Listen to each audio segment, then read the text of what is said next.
Professor of Russian History at Oxford and presently Senior Fellow at the Hoover Institution, Robert Service has written 17 books on Russia, including biographies of Lenin, Stalin and Trotsky.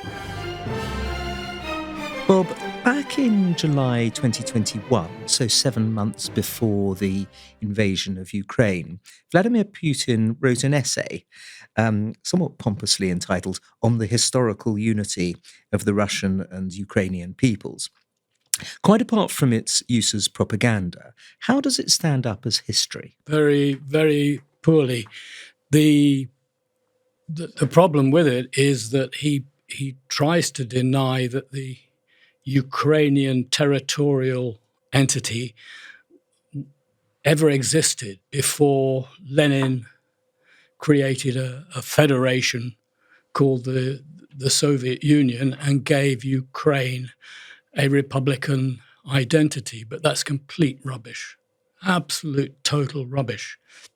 In 1917, the provisional government accepted the reality of Ukraine and allowed the formation of Ukrainian armed units in order to win the war against Imperial Germany. And thereafter, after the October 1917 revolution, when the communists came to power, again, there were Ukrainian governments who spread their network of governance over the whole of roughly what we would call Ukraine. At the end of that civil war, in the whole of the former Russian Empire, the decision had to be taken, should there be a place that they would call Ukraine, and Lenin decided that there should be, because somehow the communists had to hold on to the loyalty, or at least the acquiescence, of the ethnic Ukrainians who numbered many millions and who had gone through such terrible times, and many of them had fought against the Reds, against Lenin's own communists. In that essay, Putin refers to Lithuania no fewer than 17 times. Do you think if Ukraine were to lose this war, that he would start thinking about on the historical unity of the Russian and Lithuanian people? I think that the Baltic states generally, Estonia, Latvia and Lithuania, have a good reason to fear for the future if the war is lost in Ukraine. And in fact, Putin was talking about the artificiality of the Estonian frontier with Russia back in 1991. So this is not a new way of thinking for him. And in some of those Baltic states, there are large ethnically Russian populations, aren't there? There are populations that got bigger after the Second World War, when Stalin wanted to make sure that he held on to them after annexing them at the end of the Second World War. So that is a population, a Russian resident population, that he has long wanted to appear as the protector of the interests of. And it would be the pretext for a further incursion into the Baltic states. Are those populations actually loyal to the Baltic states that they're part of, or could they be seen a little analogous to the German Sudetens? I think most Russians living in what we used to call the Baltic states, and still do, I suppose, most of them want peace and quiet. They're not as prominent in those states as they were in the communist period. Many of the Russians in Estonia, Latvia, and Lithuania are at the bottom of the social pile. But a good number of them appreciate that they've got more freedom under Estonian, Latvian, and Lithuanian rule than they would have back in the much more chaotic and dangerous society that Russia is today. How do you see the war in Ukraine at the moment? How do you see it progressing as well? Well, it would be foolish to think that the Ukrainians are doing as well now as they were doing a year and a half ago. It's absolutely crucial, I think, that the weaponry needed by the Ukrainian armed forces is given to them by the West, short of provoking a catastrophic nuclear war. I think as long as the Ukrainians want to go on fighting, then they should be given the wherewithal to do that. You mentioned nuclear war. In your studies of Putin, do you see him as the kind of person who might start one? I think he has a certain brittleness of temperament, a domineering attitude to his subordinates, which has been increased by being in power for 2 decades and being able to put in positions of responsibility whomever he wants to. So he was very volatile when he met Tony Blair in the early 2000s and barked at him at press conferences. So that's always been there. I think generally, though, he is restrained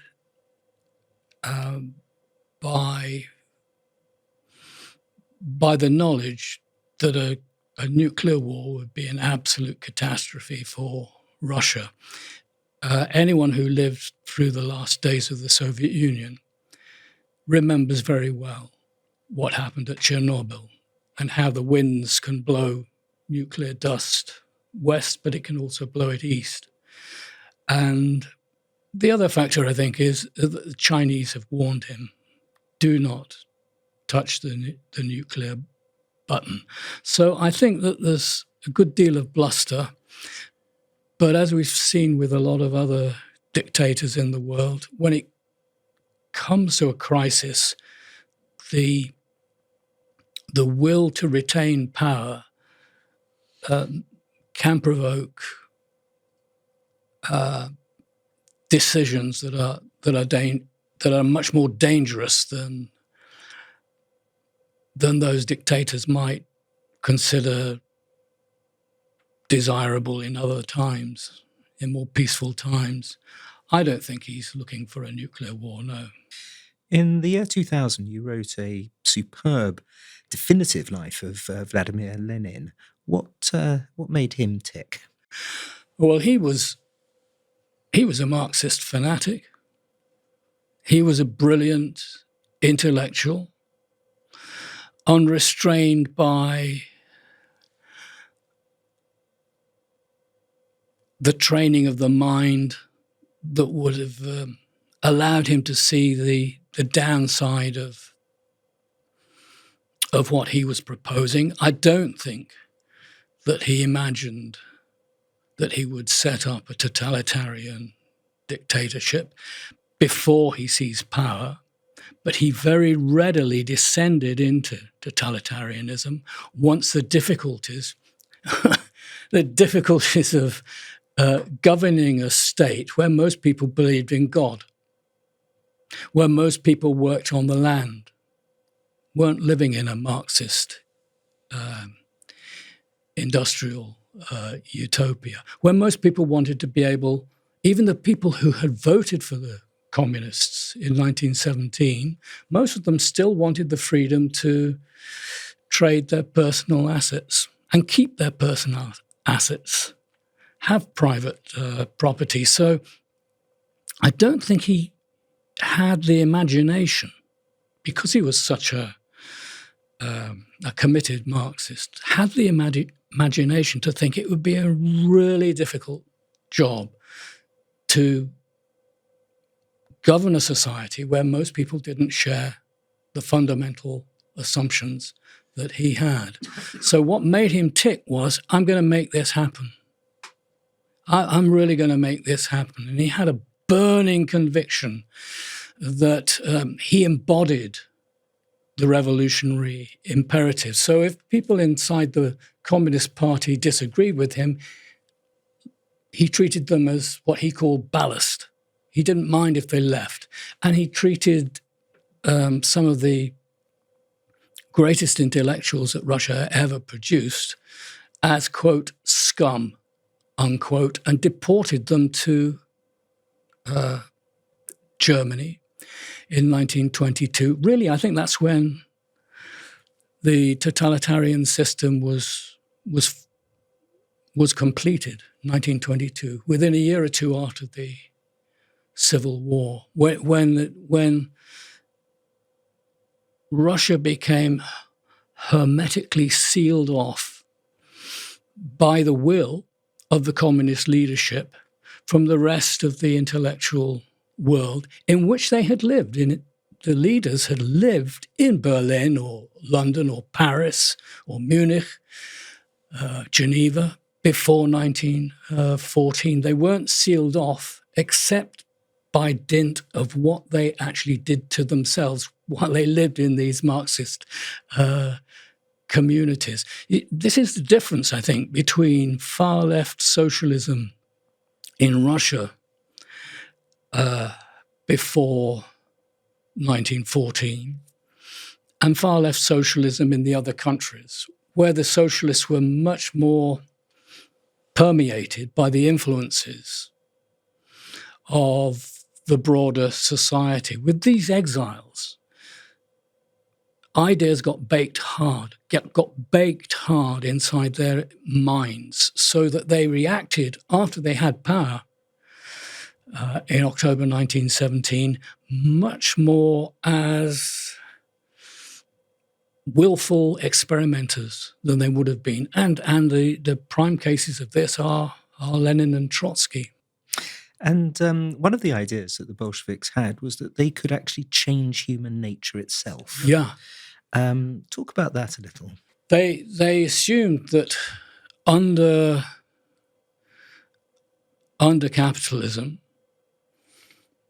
human nature was channeled in a particular direction that could be rechanneled when they had power in their own hands. And they assumed that Trotsky talked about how there had only been one Dante in history, one Shakespeare in history. Soon there would be tens of thousands, because through education, through communist education, a whole new potential of humankind would be released, and the communalism inherent in every human being would be released, and that would lead to a different sort of society, and the next generation would be brought up differently and would think differently and act differently. So they were utopians. They didn't accept that some things about the society which they had essentially conquered through the so-called Russian Civil War, because it was a Ukrainian Civil War, a Georgian Civil War, an Uzbek Civil War. They didn't accept that some things about that society were deeply embedded. And let me put it this way. After 1991, instead of there having been a communist civilization in Russia, lots of trends rose up to the surface that had been suppressed for 7 decades, been pushed into the underground. Religion, dissident literary culture, and ideas about the privacy of the family. Ideas that said, say to me anyway, that actually communism never truly, utterly conquered Russia, and that's why we see such a diverse society now. They admired the French Revolution, didn't they? They looked back to it a good deal because the concepts such as abolishing Christianity and setting the entire Yeah. calendar Mm. and 10-day working weeks and these ideas that seem pretty strange to us now actually worked because of their very revolutionary context, was something that that the Bolsheviks sort of looked back to with admiration, didn't they? They did. And the terror, I suppose, as well. And the terror, yeah. And they knew they were doing something dangerous. They knew that there was a strong possibility of a counter-revolution. So every day that they survived after October 1917, they almost pinched themselves. They had a phrase that they were living on their suitcases. They were ready to make a run for it. They wanted to last at least as long as the Paris Commune of the 1870s. And in fact, of course, they lasted for 7 decades. Yeah, but you're right. They did think a lot about the French Revolution. They were constantly comparing themselves with it, and they were proud of having gone beyond it. They were proud of having rethought things, learnt from the French Revolution, but gone on to say, next time we're going to try to to avoid some of the mistakes. Of course, some of the mistakes they didn't recognize as mistakes. Mass terror. They truly believed that holding ex-policemen, former aristocrats, priests, mullahs in prison, killing them, would shorten the schedule for the pathway to communism. So they didn't see the terror of the French Revolution as counterproductive. They thought this was the way forward. I mean, it's terrifying. It's a terrifying way of thinking. But as the Civil War went on, those Bolsheviks who didn't envisage using terror came round to thinking this is the only way that you deal with enemies. So totalitarian thinking came late to some of the communists, but it became deeply embedded in their mentality, and this made it more difficult for the communists who were later hostile to Stalin to have the intellectual and practical cautionary attitude to prepare themselves to resist an even worse terror in the late 1930s. Which, of course, they could have learnt from the French Revolution and the emergence of Napoleon 10 years after the outbreak of the French Revolution. There it was. The historical precedent was there for Stalin, wasn't it? Yeah, indeed.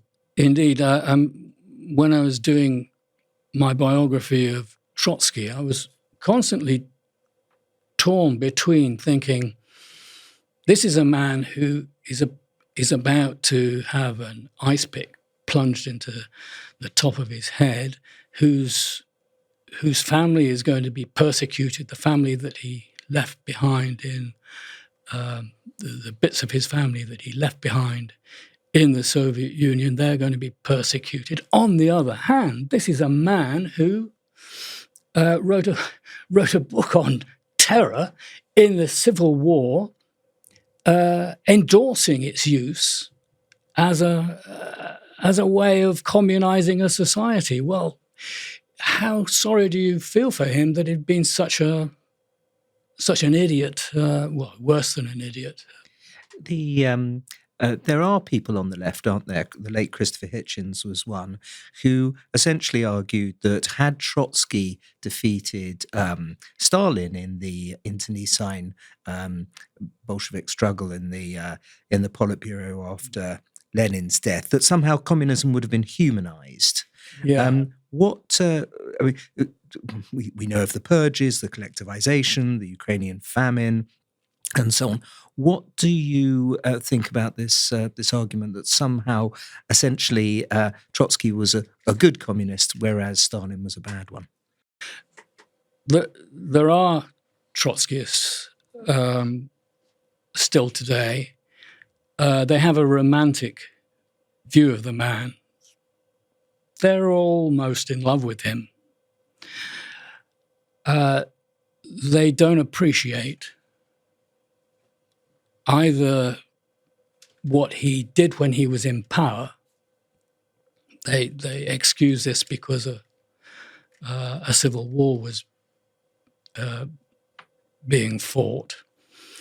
But they don't note, for example, that he made very little comment indeed, about the atrocities committed during agricultural collectivization at the end of the 1920s, early 1930s, when millions and millions of innocent peasants were bludgeoned into joining collective farms, and there was famine and mass executions all over Ukraine and southern Russia, Kazakhstan. So the idea that things would have been hunky-dory under Trotsky is completely beyond belief. And not just because he behaved very brutally during the Russian Civil War, immediately after the October 1917 revolution, but also because he said so little in sympathy for the peasants, whom Stalin, even more brutally, bludgeoned into joining the collective farm system in the late 1920s, early 1930s, when Trotsky was out of power. Now, he had the opportunity to say then, this is absolutely atrocious behavior. This is inhumane as a policy. But he said almost nothing about it. He said much more about the exile or firing from their posts of the members of the left communist opposition, of which he had been the leader. So if he had come to power, he intended to collectivize the peasantry himself. He claimed he would do it by, quote, persuasion, unquote. But what would he have done if the peasants had said, no, we don't want these collective farms. We don't want to give you the grain quotas that you demand. This was a man who had used force all the years when he had been in power.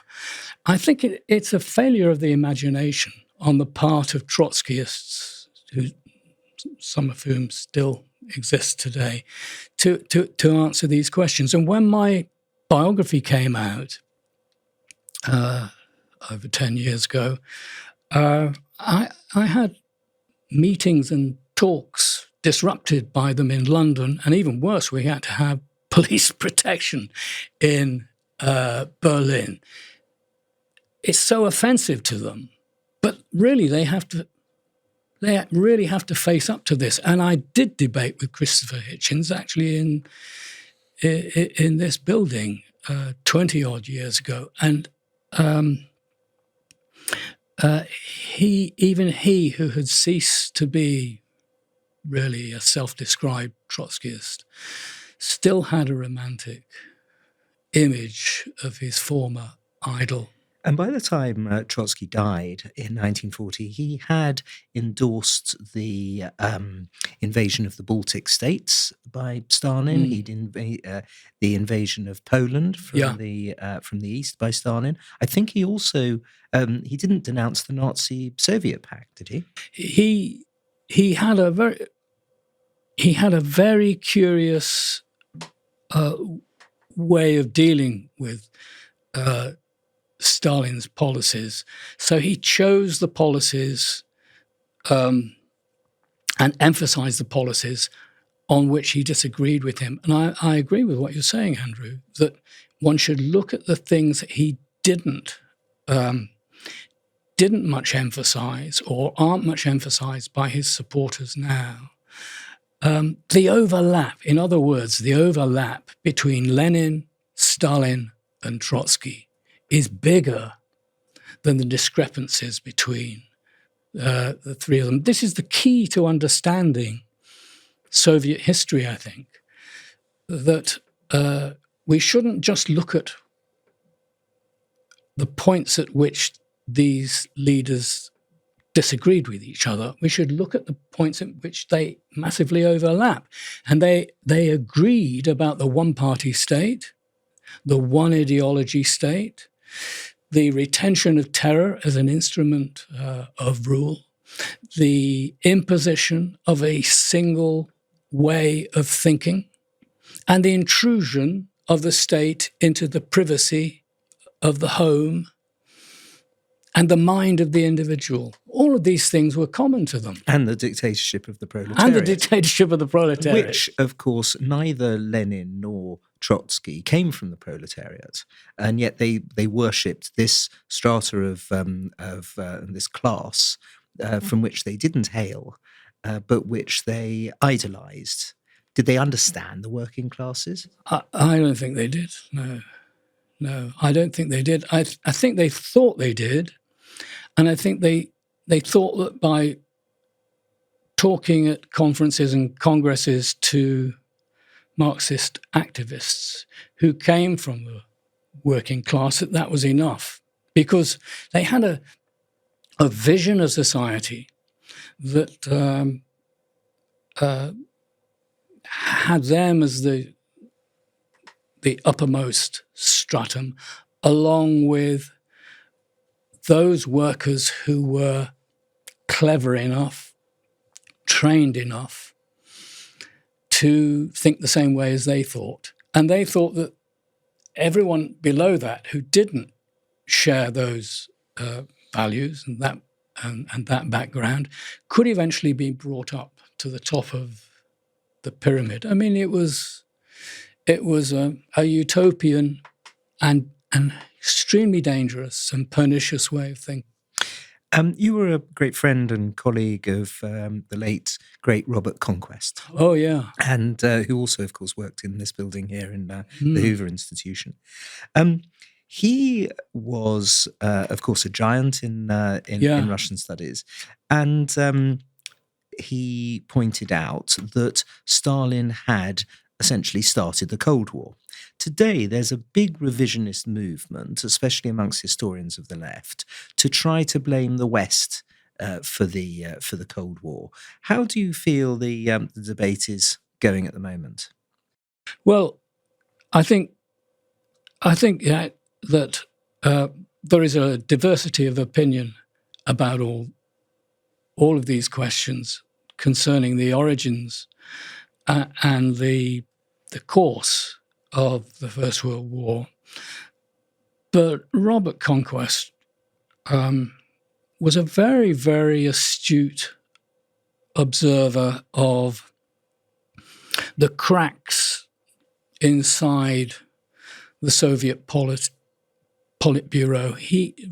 What attracted me to his way of thinking was he's looking for ways he was always looking for ways in which actually this apparently monolithic system could one day literally fall apart. And his first book on the anti-party group of 1957 was an absolutely tremendous contribution. And then the book on the Great Terror, which did more than anyone else had done to say this is a whole system of punishing dissent and even non-dissent. It's a way of running an entire society. And that book, I remember going to Sunday school in the 50s and reading a book called The Long Walk by a Pole who escaped from the Soviet Gulag. called Ravitch. These books had an impact on public opinion in the 1950s, but Robert Conquest systematized the whole study, a huge effort. So that book was a pillar of sensible investigation when others were saying at the time, they're not really saying it now, and they haven't repented for saying it. We're saying, well, poor old Stalin. He was trying to run a rather unruly political milieu, and he wasn't as vengeful or as violent as people imagine. And that hasn't totally gone. No, well, until recently, you had people like Eric Hobsbawm arguing that, and Bob Conquest, of course, had the most terrible trouble. I mean, you yourself did with your Trotsky book, but his book, The Great Terror, was denounced in all the bien-pensant magazines and literary outlets and so on, until it was proved to be absolutely right, and if anything, actually slightly underestimating the number of people that Stalin killed. You're right.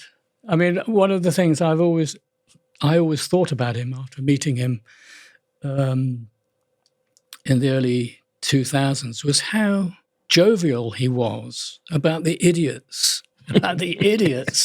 who had said against all the evidence that there was no reason to think that Stalin was an enthusiastic mass murderer. I mean, there were a few people who said this about Hitler, but a lot more who said this about Stalin. Anna Reid has written a book recently about the Russian Civil War in which she essentially denounces Winston Churchill a good deal. What Winston Churchill tried to do was to strangle Bolshevism in its cradle, in his words. Considering that communism went on to kill 100 million people in the 20th century and beyond, wasn't Churchill right to try and strangle it? Yeah, he used very florid language, didn't he? I think that it wouldn't have been a wonderful result for the people of the former Russian Empire if the whites had won the Civil War. But as you say, a massive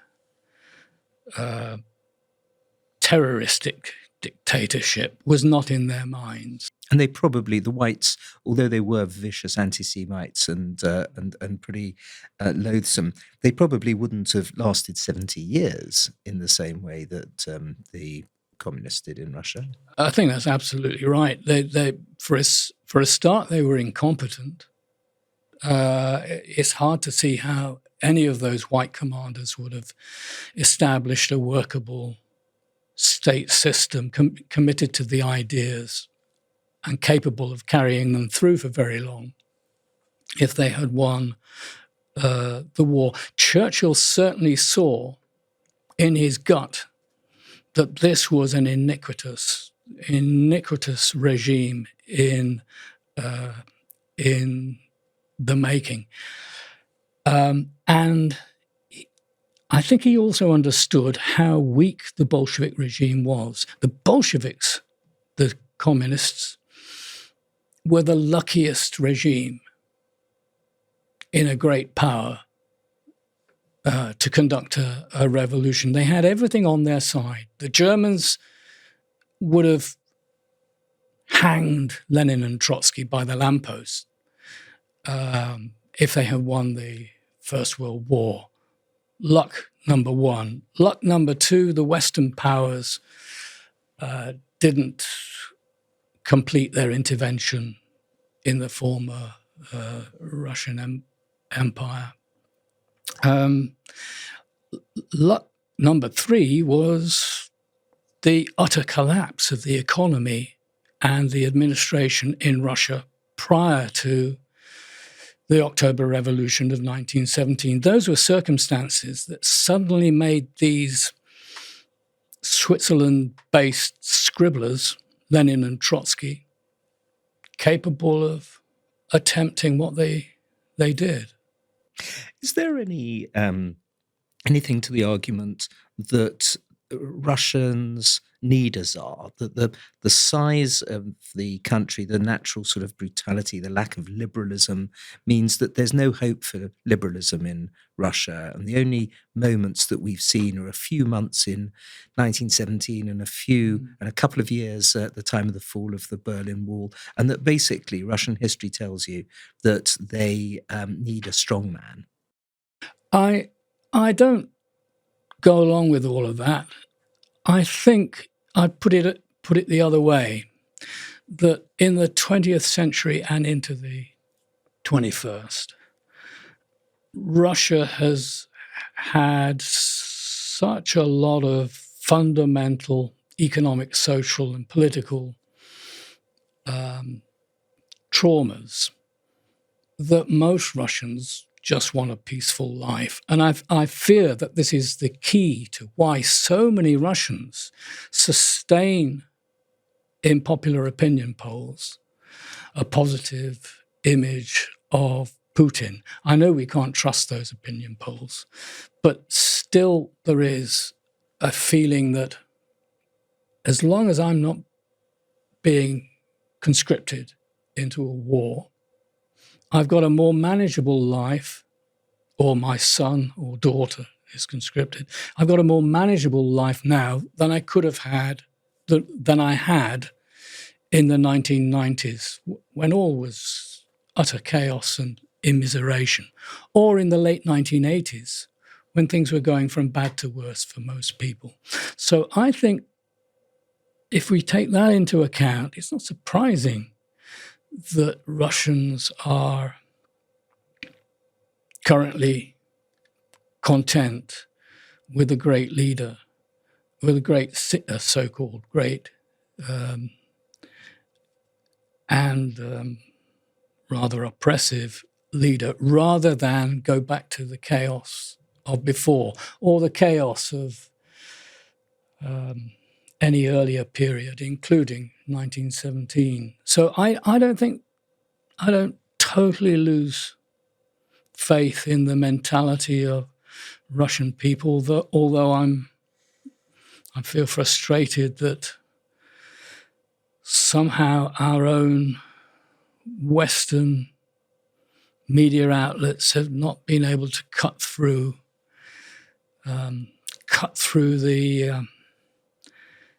the barriers of Putin's own TV propaganda, which is what most Russians listen to.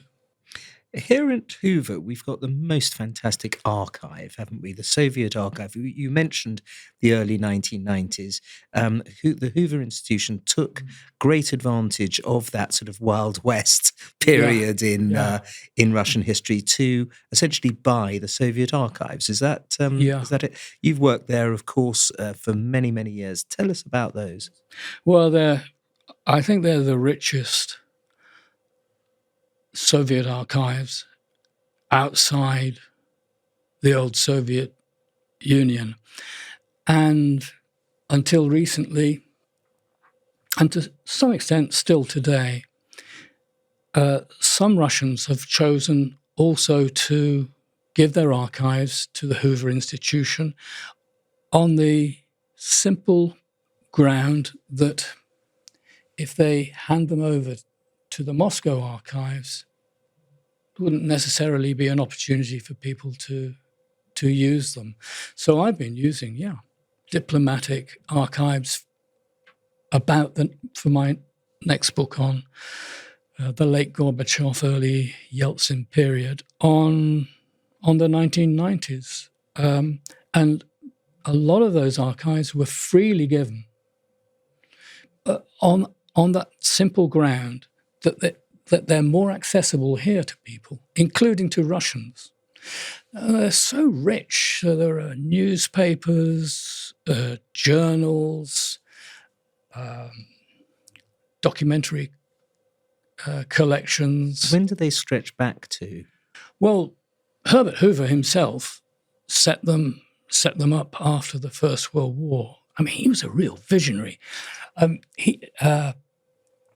For example, here we have not just original versions of Trotsky's many books. We've got his bus tickets. We've got his passports. I mean, this is, you must feel this. Of course, I mean, you've done this sort of that's thing the with exciting Napoleon thing, and isn't it? Churchill. Yeah. I mean, to actually, you get a feel for the life of the man. Actually, you get a feel for the life of the man if he keeps his bus tickets. There's something very, it tells you something about him. Now, tell me, I ask all my guests, what book or biography are you reading at the moment? Well, slowly, I have been reading for the last month and a half Chaucer's Canterbury Tales. Have you? How interesting! Yeah. What a delight! Are they? I last did them at school for A level, so I can't really remember terribly much. But what pleasure are you getting from them? They are. Go back to them, Andrew. Go back to them. I mean, I've never read them even at school. There's such a wide diversity of people.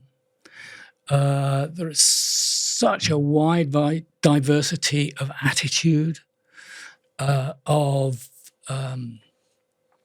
thoughts about what could be done with a neighbour, what shouldn't be done with a neighbour, what the price of things was, and the magic of the language. It's I've been here a month now and concentrating on Soviet archival things, and I slowed down, but it's a wonderful book. Wonderful. Marvellous. What's your what if, your historical counterfactual? Well, I've been thinking about this over the morning. I suppose what would have happened if Lenin had died of a heart attack in 1917. Or shot as he gets off the train at the Finland station. Yes, if somebody had been crawling over a roof. Yeah. Yeah. It could easily have happened. I mean, he could have been arrested and put out of the way in the middle of 1917. I think that this is where leadership comes in. I know you're interested in leadership too. I think very often academic historians downplay the importance of leadership. There are, of course, all sorts of other factors that are important in history, but at certain critical points in the movement of events, what one person with sufficient will and sufficient charisma can do has gigantic consequences. If he had been rubbed out in 1917, I think the Bolshevik leadership might well have turned towards compromise with the Menshevik leadership. In other words, there might have been an all-socialist party coalition in the government that followed that of the Kerensky government. Could the Kerensky government have survived itself? If say he'd stepped off the train, Kerensky had arrested him and Trotsky, you'd have needed to have arrested them both, sent them to the Peter and Paul fortress, and then continued. Do you think there's a chance that Kerensky could have continued in power?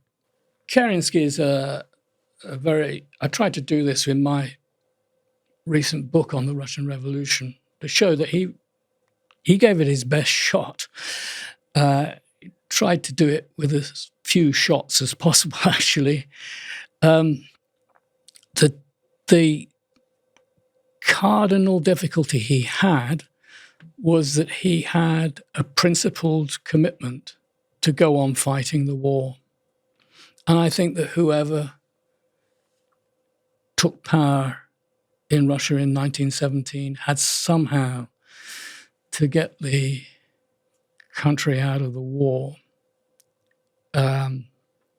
even if it was by effecting a ceasefire on the Eastern Front, I can't see how any government could have gone on fighting that war in those conditions.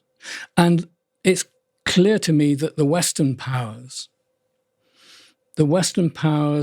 were right that if they poured more resources into the Eastern Front, they would be wasting their resources when they needed them on the Western Front. So, but what if Kerensky had signed a sort of Brest-Litovsk pact a year before the actual one was signed? if he'd done that, he would have been condemned by the Bolsheviks themselves as selling out the interests of the country. So he was in an invidious position. Almost an impossible position. And by October 1917, he ruled not even Russia within the former Russian Empire, not even Petrograd. It was only the little area around the Winter Palace. So I think in these circumstances, we can honestly say that the Lenin line of 1917 to 1918 had a huge amount of luck on its side. It needed to sustain that luck because the Germans did not intend to leave him alone if and when they won the battles on the Western Front. So he was a gambler. He was a gambler. It was a terribly risky maneuver to sign the Treaty of Brest-Litovsk in 1918, as Trotsky told him. And Trotsky was trying to hold him back from signing that treaty. I mean, everything was it was like a sort of the release of wild atoms spinning around in a vacuum flask. Anything could have happened.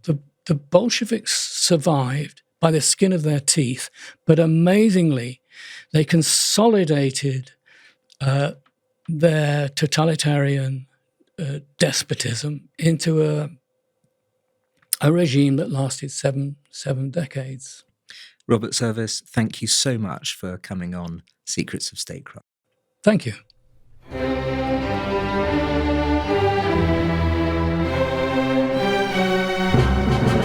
Thank you, Bob.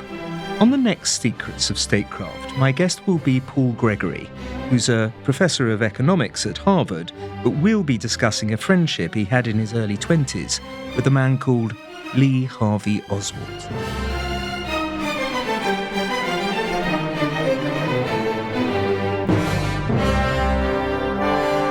This podcast is a production of the Hoover Institution, where we advance ideas that define a free society and improve the human condition.